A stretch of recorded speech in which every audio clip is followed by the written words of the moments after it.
balanced. But our judgment at the moment is that East Renfrewshire should stay at level 2 for now, although this will be kept under close review. And we'll continue to use enhanced public health measures to try to keep COVID rates under control. But I want to stress again, as I've done to people in Glasgow and Murray, to those who live in East Renfrewshire, that it's really important that you cooperate with these enhanced measures.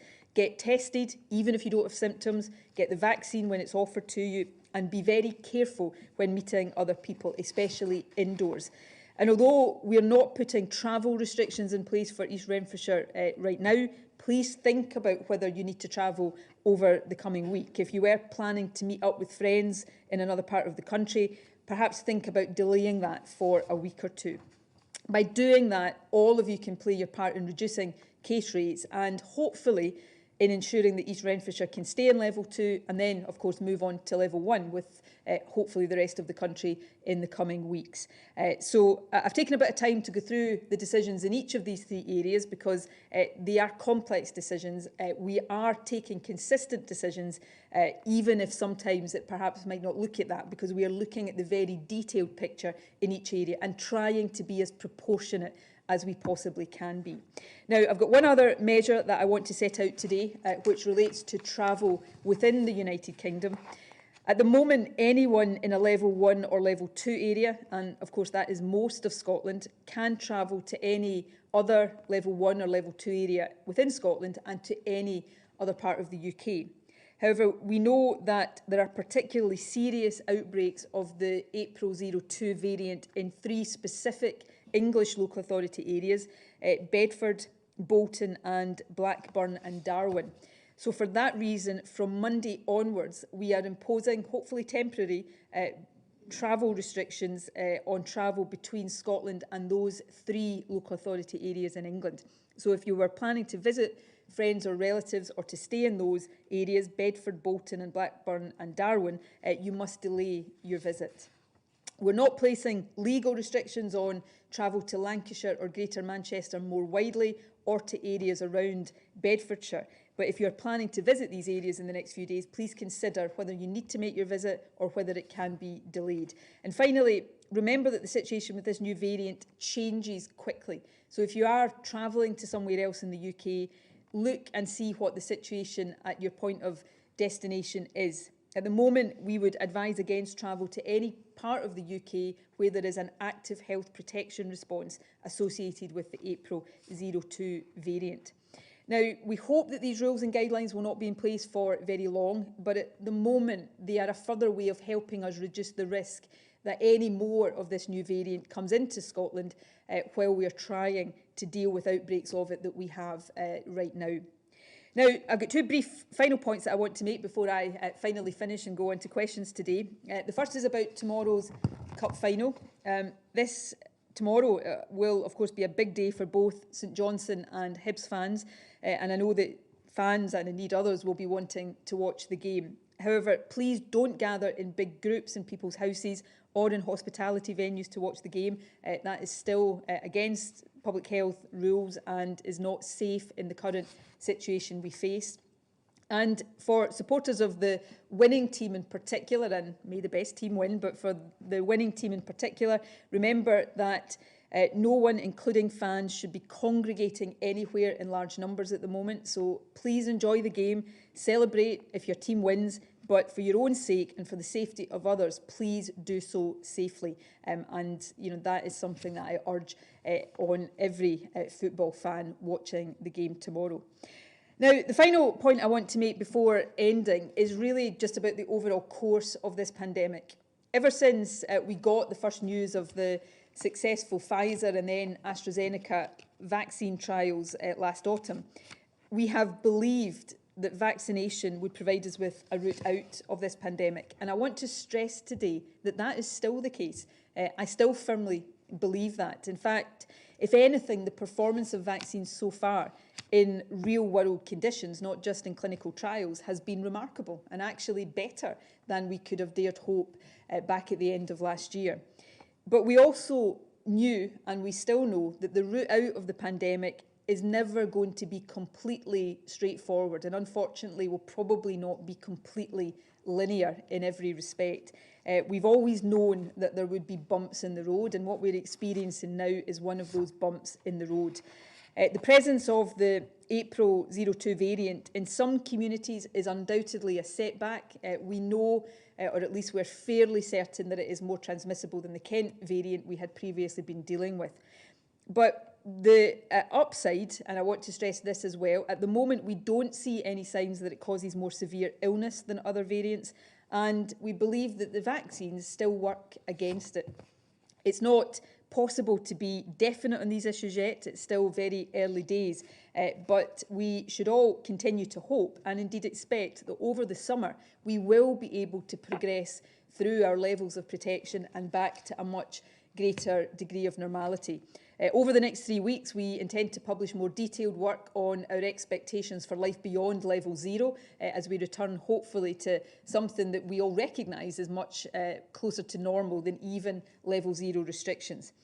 The April 02 variant undoubtedly gives us many more reasons to be very careful, but we also, and I don't want us to lose this point, we also still have really good and really strong grounds for optimism. All of us have a part to play, though, in turning that optimism into reality. So I'm going to end today with a clear call to action for all of us. Firstly, remember, as all of what I've said today should remind us, the virus is still circulating. So continue to be very careful, whatever level your area is in. Please follow the guidance and in particular make sure you're keeping a safe distance from people outside your own family groups. Make sure you're wearing face coverings and remember to wash your hands and surfaces to try to apply all of these basic measures to stop the virus spreading. Secondly, come forward for vaccination when you're asked to do so. We're working to accelerate the programme, especially around second doses, as fast as supplies allow us to do. But we can only vaccinate you if you come forward when you get the invitation. So please do so. Uptake rates have been remarkable so far, but we've got to make sure that the maximum numbers come forward to get vaccinated. That ultimately is our best way forward. And thirdly, please get tested. Everyone now can order what are called lateral flow tests. So go onto the Scottish Government website to find out how. I'll post a link to that on Twitter later. This is particularly important if you're in an outbreak area, and of course in the south side of Glasgow just now, for example, there are locations where you can collect these tests, but it applies to all of us. If we all test ourselves regularly, it means we will identify cases where people have the virus but are not displaying symptoms, and that means we can break these chains of transmission. I know I'm going to be taking a test regularly, and I'm asking everyone else to do so. And remember, if your lateral flow test is positive, you should then book a PCR test to confirm your positive result and follow all of the advice on self-isolation. If we all do this individually, then collectively we're giving this virus much less opportunity to spread. So these are my 3 asks of everyone today. Be ultra careful, get vaccinated as soon as you're invited, and get tested. You know, together we have come a long way, and while these bumps in the road are really difficult for all of us, together we are going to beat this thing. So please stick with it, and thank you very much for bearing with us today. I'm now going to move to questions, at which point you will, I promise, hear from both Humza and Jason as well. And first up today is Gordon Cree from STV.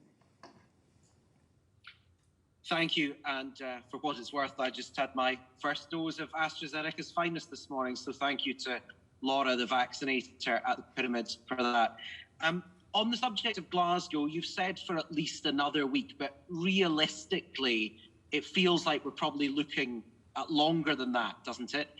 And on the issue of East Renfrewshire, given that you have case figures going down to neighbourhood level, is there a case for being able to apply restrictions at a more local level than just council areas? Because if someone was living in one of the many parts of Glasgow where cases are negligible, they might feel pretty annoyed that they are suffering for what's happening elsewhere, whereas East Renfrewshire, similarly, there's big differences between different parts of that, yet the whole council area is how the restrictions are applied.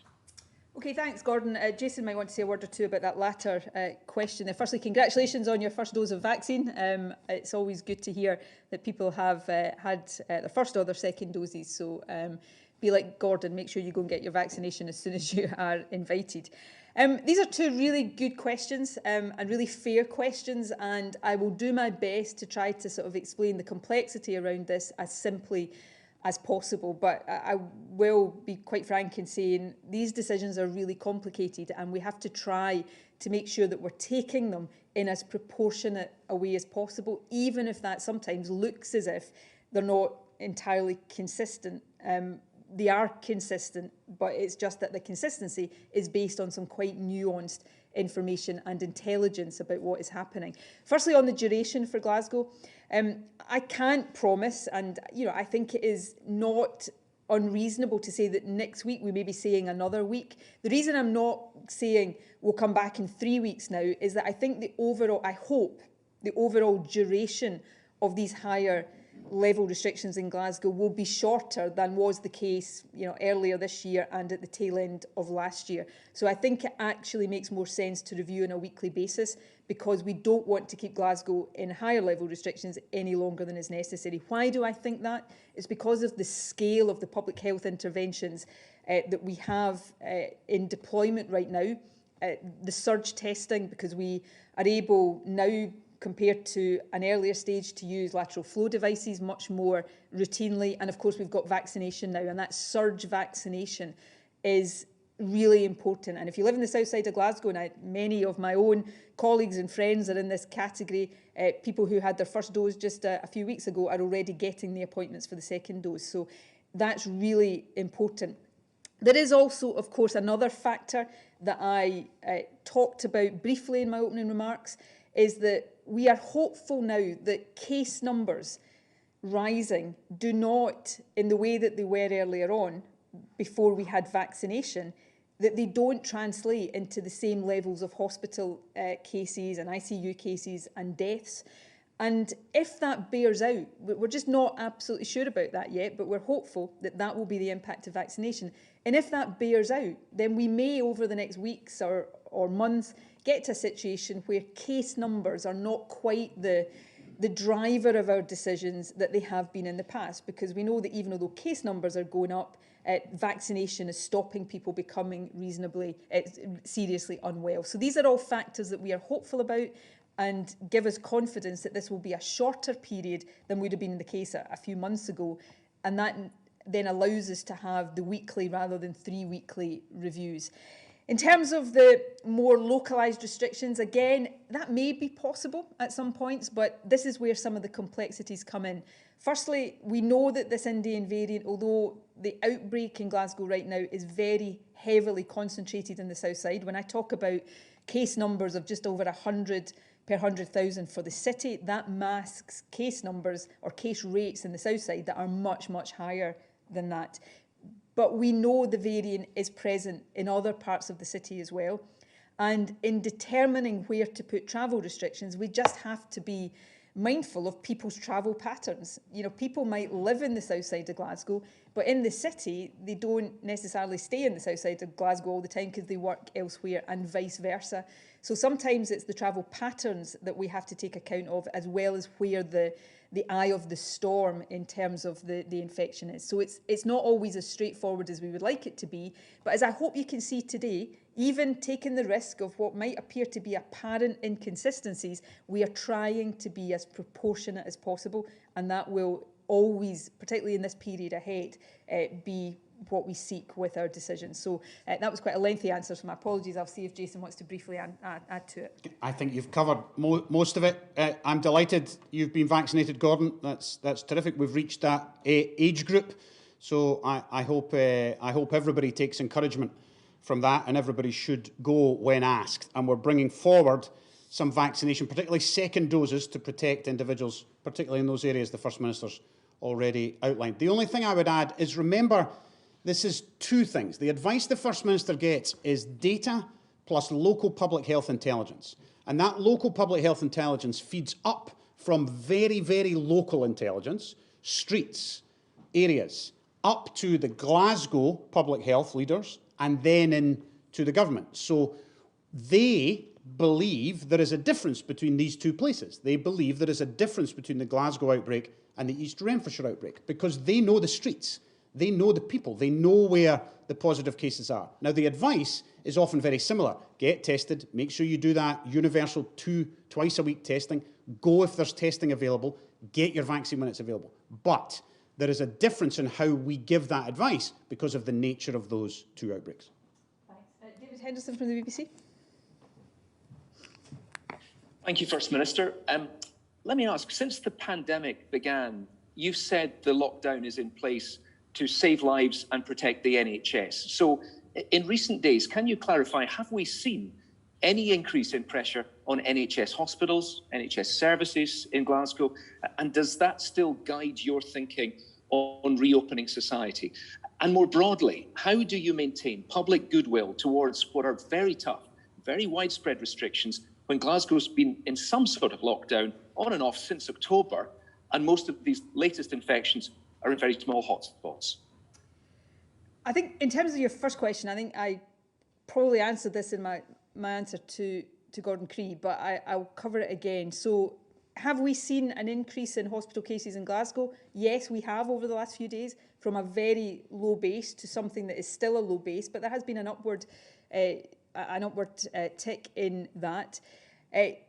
Yes, we still have to protect the NHS, but that is not as much of a pressure on current numbers as it has been in the past. But the crucial point here is this, and it's what I said earlier on. We really hope, and actually we're reasonably confident that because of the impact of vaccination, case numbers will not translate in the same way into hospital, ICU and serious illness and death numbers now as they did in the past.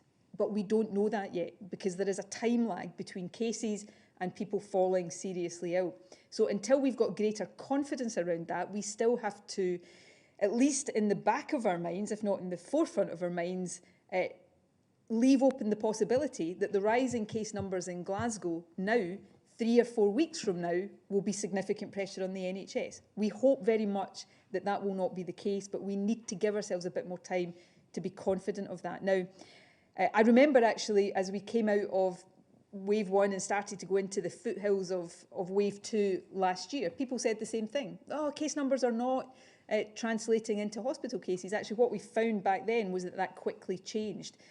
So remember the time lags, but we hope this time that vaccination is the crucial difference. There are some question marks right now, and I think there'll be more data published in days to come over the efficacy of the vaccine with the Indian variant. We're very optimistic that overall it will still be effective, but we need to take time to make sure that that is the case. So there are unanswered questions, but we hope it will all develop in the way that we expect. So that's why we just need to be a little bit cautious. You can look at hospital figures right now and think there's not a problem.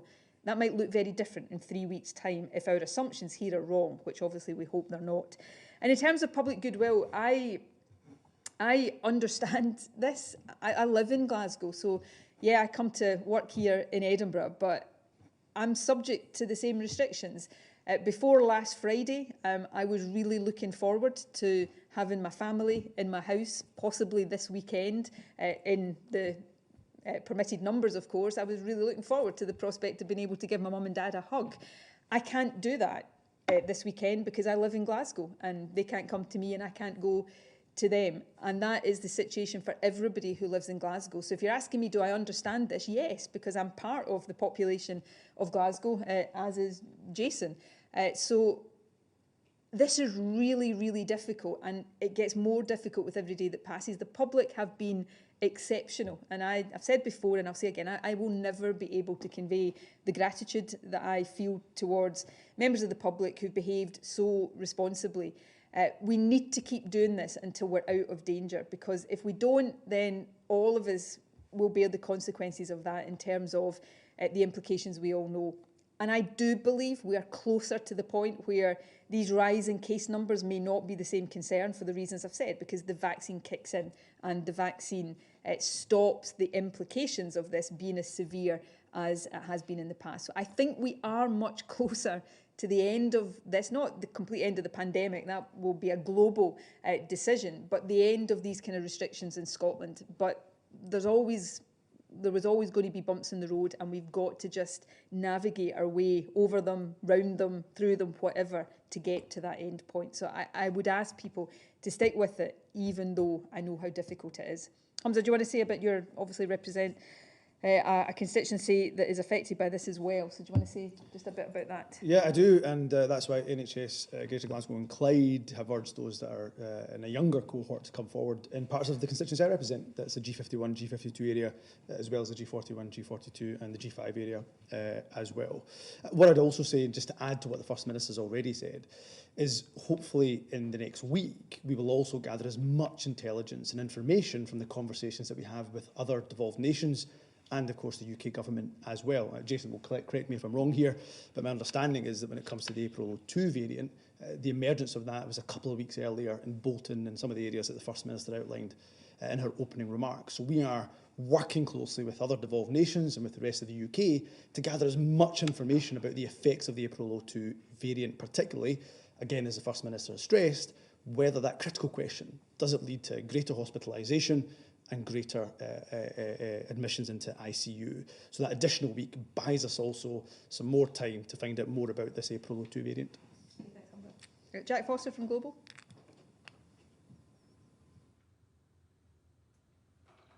Good afternoon, First Minister. Over this past week, thousands of people living in the likes of East Renfrewshire and Mid Lothian have been facing serious uncertainty as the infection rates appeared to increase around them, and speculation mounted that they could find themselves in tighter lockdown restrictions, basically with a moment's notice. The consequences on plans made, or of course businesses trying to get back on their feet, are substantial.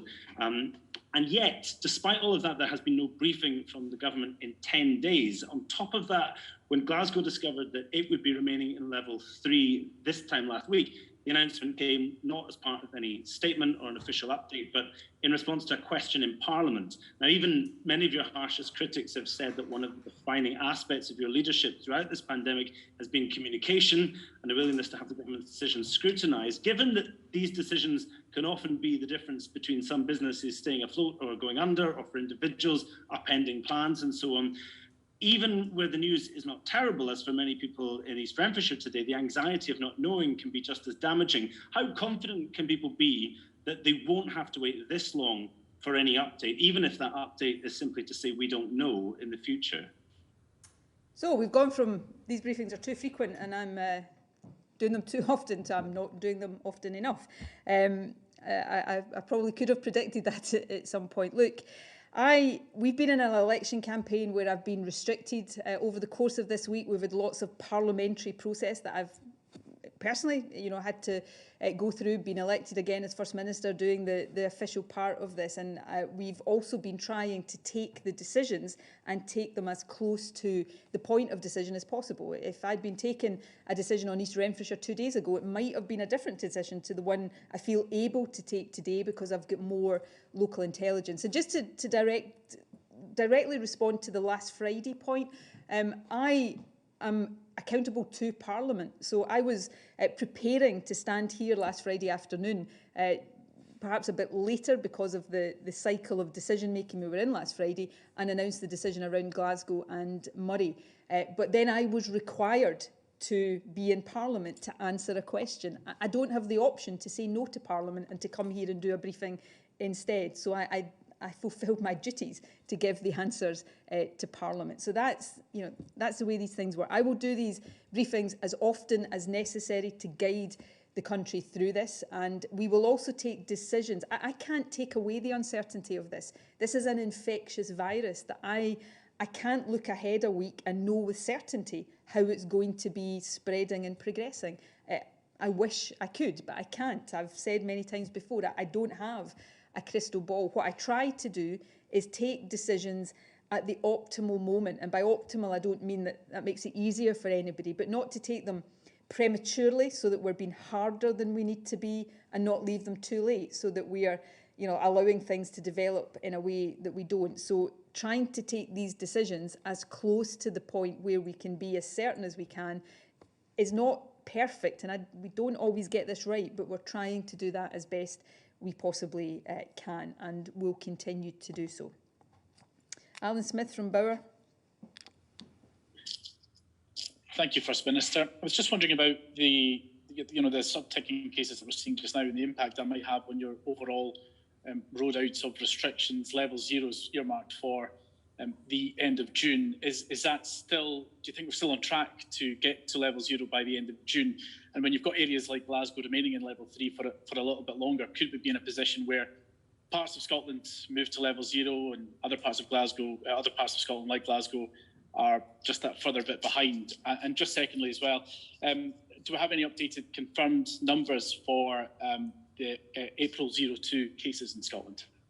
I'll hand over to Jason on the April 02. On the first point, the reason we have stuck to the level system is, while I would rather the whole country was moving at the same pace out of restrictions, we've retained the level system to give us more flexibility, so that when we have the situation that we have in Glasgow right now that needs tougher restrictions, you know, somewhere like the Borders or, you know, parts of the Highlands that have very, very low cases don't also have to be in these tougher restrictions. We can be more proportionate and more flexible, and I think that's the right way to be. And that does mean it is possible that in future you'll have parts of the country in level 0 and parts of the country in higher levels. I hope that doesn't happen. I want us to continue to move on the basis that we're on track to move through the exit from lockdown in the way we set out. I can't say that with absolute certainty, and I think it's obvious from the situation we're dealing with. But if we all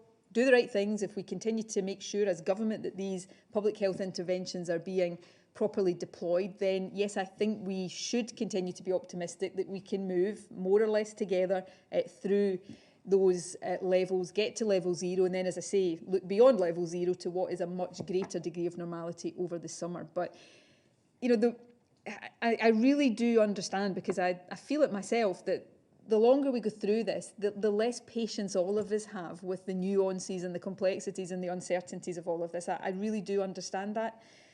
But the uncertainties and the nuances and the complexities are still the same as they were right back at the start of this. And it does make it difficult to be absolutely certain about all of this, which is why it is also important that we take things step by step, be precautionary when we need to be, you know, be prepared to, you know, go and be proportionate as we are being today, and get ourselves through this step by step. Vaccination is still the big thing that offers us the hope, which is why I do retain that confidence that the summer of greater normality that we talked about a couple of months ago is still something that we can be optimistic about. Jason. I'm equally hopeful, briefly. Let's remember that we're spending all of our time talking about the areas that we're finding challenging, but the majority of the country moved as we predicted. Numbers have gone up a little because we've allowed people to mix. That's exactly what we predicted would happen. And now we're being cautious, principally because of the new variant, but also because we see slightly more increase than we had anticipated. But it's important to keep that in perspective. The rest of the country is moving as we thought it would. The UK government and Public Health England every Thursday publish the genetic numbers of variants of concern. So they did that yesterday. And Scotland's number, I don't actually have it, so I'm going to say that we'll give it to you later, but it moved from 35 genetically confirmed cases to around 130. I think from memory it's 134, but we'll check and get you that number, or you can Google variants of concern UK data, and you'll find all of the data there. It's important, though, that's just the genetically confirmed ones. We believe there are more than that across the whole of Scotland and the whole of the United Kingdom, because we have proxy ways of measuring that, and genetics takes a little bit longer. Nicole Cassels from Central FM. Thanks, First Minister.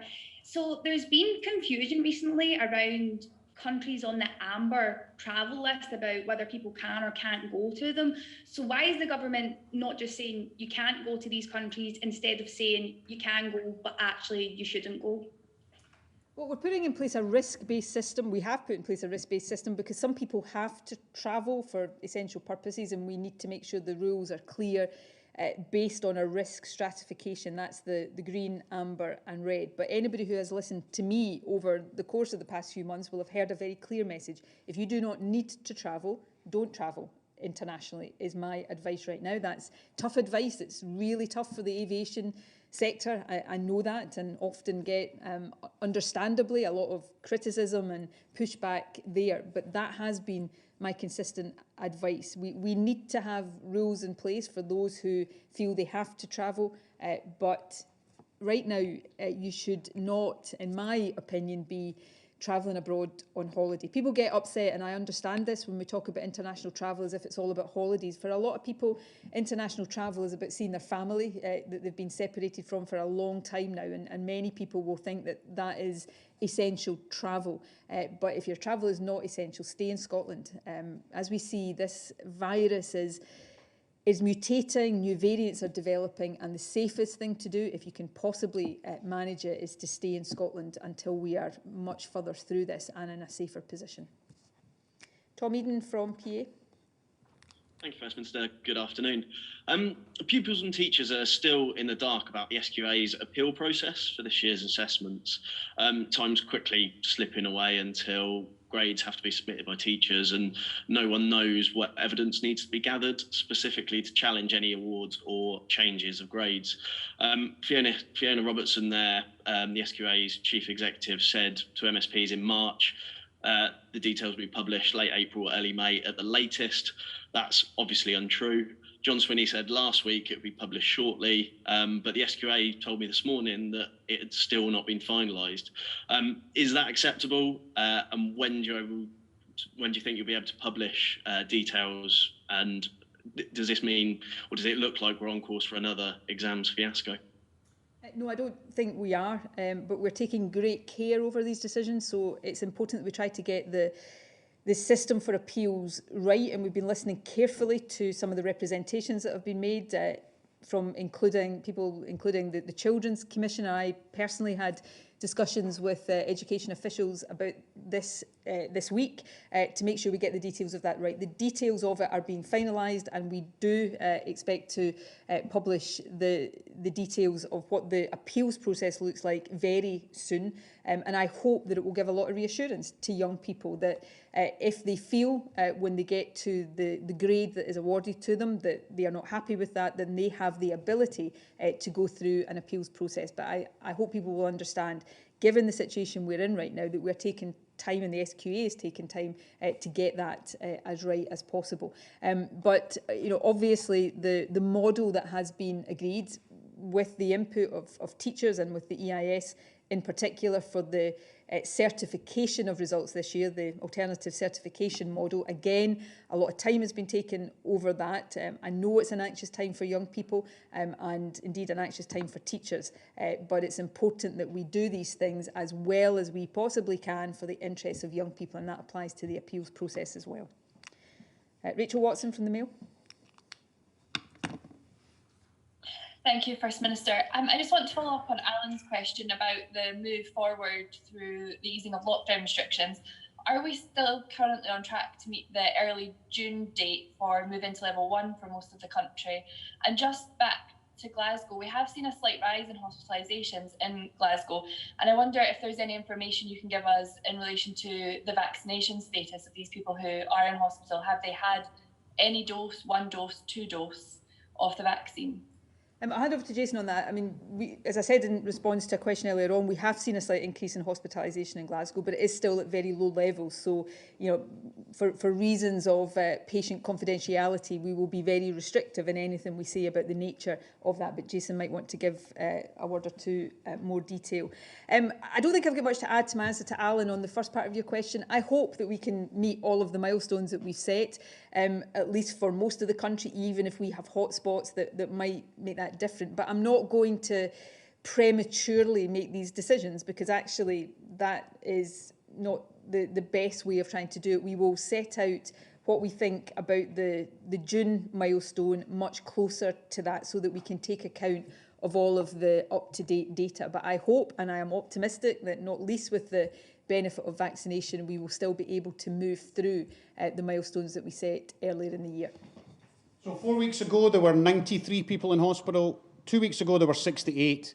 And on the 21st of May, there were 81. So it was up, down, up again. And we simply can't ignore that. About half of those 81 are in Glasgow hospitals. And there were 5 admissions in the 24 hours up to yesterday, the last time I spoke to the Public Health Director yesterday afternoon. There are some vaccinated people in hospital, but I'm not going to tell you exactly where they are, exactly which doses they've had and what age they are, because that would be inappropriate. What I can tell you, though, remember, the vaccination doesn't take away the disease for everybody. What the vaccination does is it reduces the disease severity in almost everybody. So if you imagine the disease as a line from asymptomatic, no symptoms at all, up to, unfortunately, death, what the vaccination does is it moves everybody down that line. So if you might have died, you might now be ill, but you won't die. That's why it's so important to get it. If you were going to be in hospital, you may now not need hospital because the vaccine will protect you. Now, for a lot of people, it protects you entirely. You may not even catch the virus, but you might catch it, not know, and still transmit it. That's why everybody needs the vaccine. So yes, around the world, there are people hospitalised who have been vaccinated, but it's the wrong metric because we don't know what would have happened to them if they hadn't had the vaccine. Graham Mann from The Sun. Hi there. Can you be clear about what you think has caused the spread in the south side and in which communities? Because there's been a suggestion that Ramadan and Eid could have exacerbated the situation, and we obviously don't. We need to be careful not to stigmatise communities. Is it right that the whole of Glasgow should be kept under restrictions if only certain parts of the city are affected? And just finally, do ongoing concerns about the south side and the wider Glasgow area pose a threat to our ability to host the Euros at Hampden Park in just over 3 weeks' time? Firstly, no, I don't expect there is a threat to our ability to host the Euros. Obviously, we keep all aspects of this under review, but we're all looking forward to seeing Scotland play at Hampden and seeing the other matches at Hampden, and we should continue to look forward and be positive about that. I really think it's important that we don't start to point fingers of blame around this virus. It's a virus. Nobody is exempt from the risk of getting it or passing it on. The communities in the south side of Glasgow, which clearly I know very well because it is my constituency, have worked as hard as everybody else has over the past year to try to stop the transmission of the virus. In different communities, urban, rural, there are different factors at play in terms of population density, housing, conditions that all play a part in this. We know that our ethnic minority communities have been, to some extent, disproportionately affected by this virus, both in terms of propensity to get it and become ill or die from it. There were level 3 restrictions in place during Eid. Hamza and I, with Anna Sarwar, visited Glasgow Central Mosque the day before Eid and spoke to people there. And I know from my own constituents that just as many of us had restrictions on our Christmas celebrations, this is the second Eid where Muslims have had restrictions on their ability to mark Eid, and they have borne those sacrifices in the way that others have. So this is a virus that we all collectively have to make sure we play our part in reducing the spread of. But Hamza, do you want to maybe say a bit more about the question? Yeah, I can say maybe a little bit about both questions in terms of Euros, reiterating what the First Minister has said, but clearly the action we're taking now is that we hope that, of course, when the time the Euros come in early to mid-June, that we're in a much better place, of course, and we suspect that we allow those spectators to get into the stadium to watch Scotland play, and hopefully Scotland win as well. I took part in Ramadan.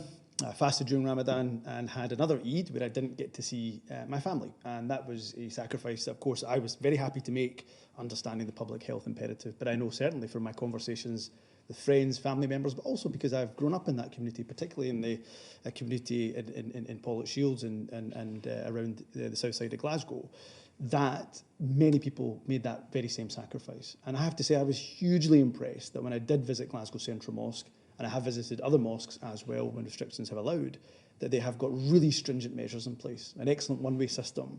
They've got hand sanitising systems in place. Everybody has to bring their own prayer mat, for example. And they're really, really strict about the measures very much put in place. So all I would say is that, reiterate what the First Minister has said, there is also a reason why we are calling it the April 02 variant. I think it is so important for us not to allow this virus to divide us as communities and people. And I think I would just like to reiterate that message as much as possible. Indeed. Thank you. Tom Martin from the Express. Hi, thank you, First Minister.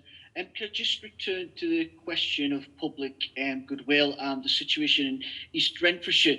In your opening statement, you asked people to perhaps delay visiting people in other parts of the country.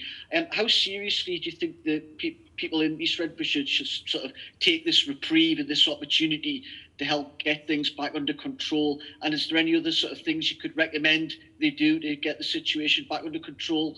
And secondly, just for the National Clinical Director, you were talking about sort of data around variants of concern. What does the modelling show about this April, what you're now calling the April variant becoming the most dominant in Scotland? Is there any sort of data on that? Thank you. I'll let Jason answer that, but we do think it is becoming more prevalent in our overall picture. My advice to people in East Renfrewshire, and actually it perhaps applies particularly in East Renfrewshire given the case numbers there, but it applies actually to everybody. We just all need to be really careful, continue to be ultra careful. The virus, while it's in many parts of Scotland, it's at very low levels, it's there. And I remember saying this round about the kind of start of the autumn last year, as it was, starting to show signs of gathering pace again. Everywhere we are right now, we should assume that the virus is right there with us, that it's in the room with us, or that it's in a gathering that we might be in, even if it's within permitted numbers. And just be very conscious of the things that might stop it jumping from you to somebody else or somebody else to you. And that is just the basic stuff that we've all had to remember all year. It's about keeping a distance, just keep a safe distance. I know we all get hung up, what's a metre, what's 2 metres? Just keep a safe distance, preferably 2 metres, but don't get too close to people that are not in your family group. Wash your hands if you're going in or leaving your house. Wash your hands, wash the surfaces, wear your face covering. Be vigilant and think of it, that whoever it is you might be speaking to, they might have the virus, or you might have it and one of you might pass it to the other.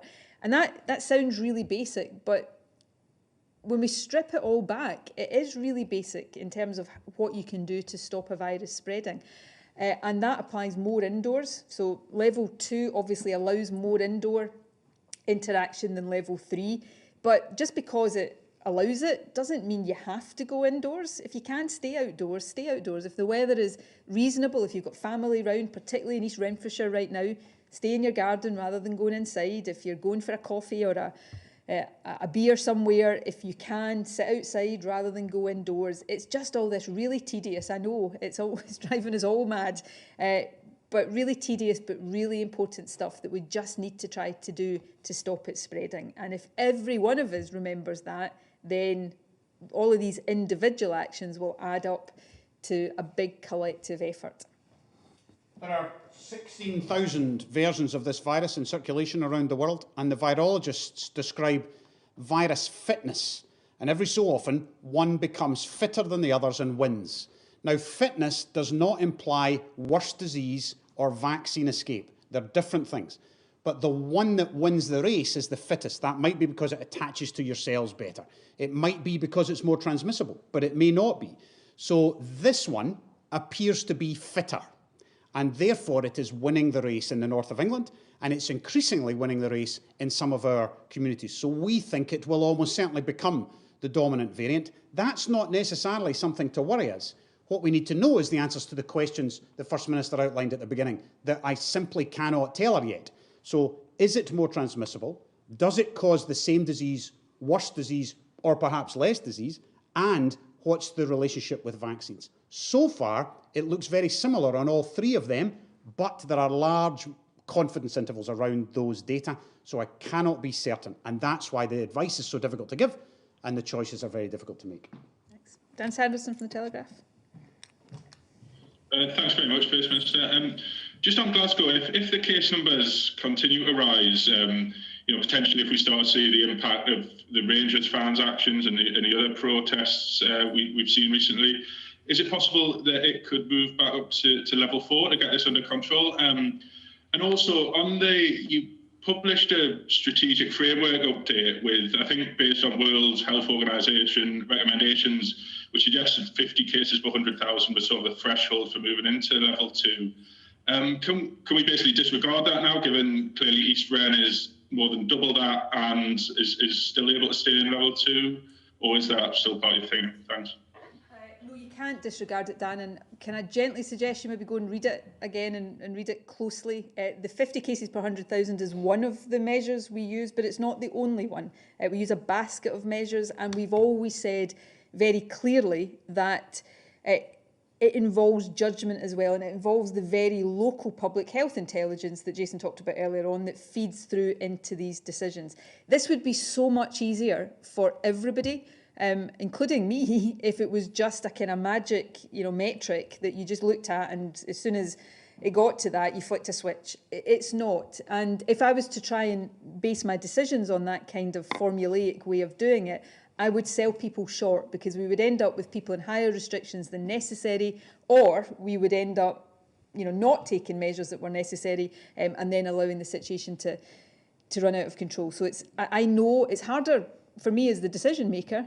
It's harder for people to understand. I know that, but we've got to be as nuanced and as sophisticated in these decisions as possible, because that's what makes them most effective while being most proportionate. And on, could Glasgow go to level 4? It just doesn't help anybody to speculate. If we keep doing all the things we're doing, then the situation should start to improve, and we can start to get Glasgow back down. But in theory, right now, of course, I can't foresee the future. I can't rule out that in Glasgow or some other part of the country, there's not going to be a really serious outbreak that might make a higher level of restrictions necessary for a short period of time. But everything we are doing is intended to avoid that. And everything we know about the impact of vaccination gives us confidence that we will be able to avoid that. But we can't be 100% certain about everything. And again, it would be much easier if I could be, but I can't. And that's why it's really important to try to take people, even now when we're all tired of it, 14 months on, continue to take people as logically through the decision-making process as I possibly can. Helen McArdle from the Herald.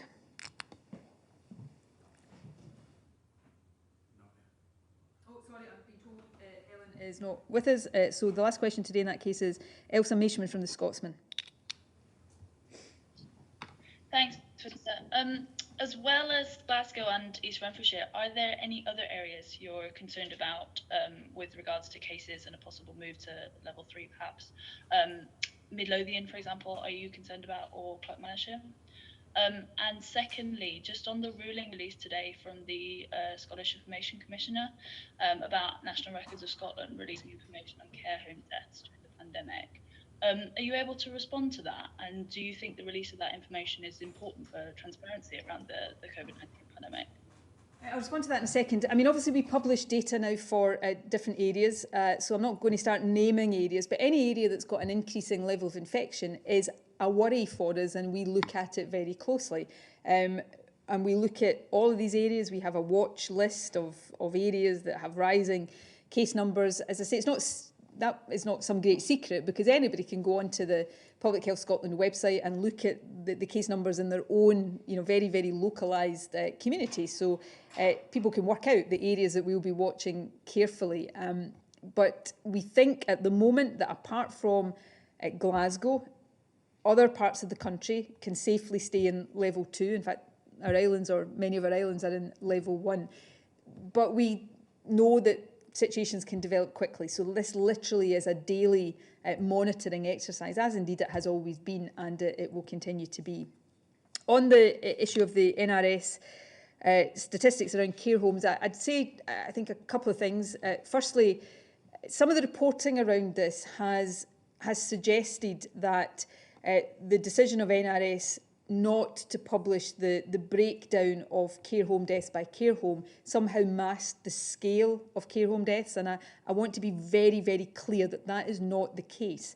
The total number of people who sadly lost their lives to COVID, who were residents in care homes, has been reported. So there is no masking of the scale of that.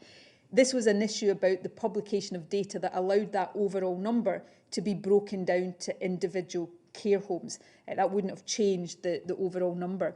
National Records of Scotland is an executive agency of the Scottish Government, which means that it operates in these kind of decisions independently of ministers. They have to make assessments of freedom of information requests and respond appropriately, or as they consider to be appropriate, but they also have to respond to decisions of the Freedom of Information Commissioner, and I would expect that National Records of Scotland will do that.